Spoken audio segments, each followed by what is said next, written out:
So, like I promised you guys, I'm gonna share how I got this trade set up, right? So let me walk you guys through. All right, I don't want to bore you guys with so many analysis. All right. First off, when you come to your chart and you want to analyze, this is Bitcoin, mind you. This is Bitcoin. Hold on, mind you, this is Bitcoin, right? So first time when you come to your chart, first thing you have to do is to hold on, guys. First thing you have to do is to go straight to the higher time frames to identify what is happening, right? So on the 1 hour on the 4 hour time frame, Bitcoin is crashing, right? As you can see, on the 4 hour time frame, Bitcoin is crashing, right? But even though it's crashing, I think there's some point um it's about to reverse to the upside, but not yet confirmed, right? Because this was the last low price created, and then it gave us a high and then gave us a low, which means this low didn't take out this low. So hence we should be expecting more of buys that will take out these highs, right? I don't know if you guys understand. So that's on the 4 hour perspective. Then on the 1 hour, it's looking really pretty much cool. All right, on the 1 hour I identify this kind of structure. This is a low and this is your high. This is a higher low. Hold on, this is your low, this is a high, this is a higher low, this is a higher high, and then this is a higher low, then this is a higher high, right? On the 4 hour, on the 1 hour perspective. Then I go over to my 15 minutes time frame. So 15 minutes time frame is where I determine my entry, right? So on 15 minutes time frame,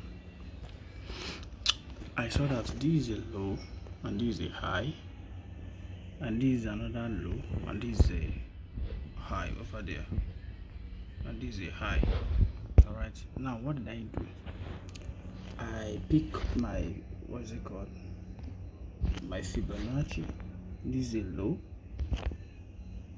I point out my Fibonacci. Hold on, I'll still point out my Fibonacci like this. Hold on, guys. I don't know why is this thing is misbehaving, right? So I point out my Fibonacci like this to this high. See what I did? This is a low. That's where I started plotting my Fibonacci to this recent high. So I found out that price should crash, because I was expecting a buy actually. I was expecting a crash to 618 level before a buy.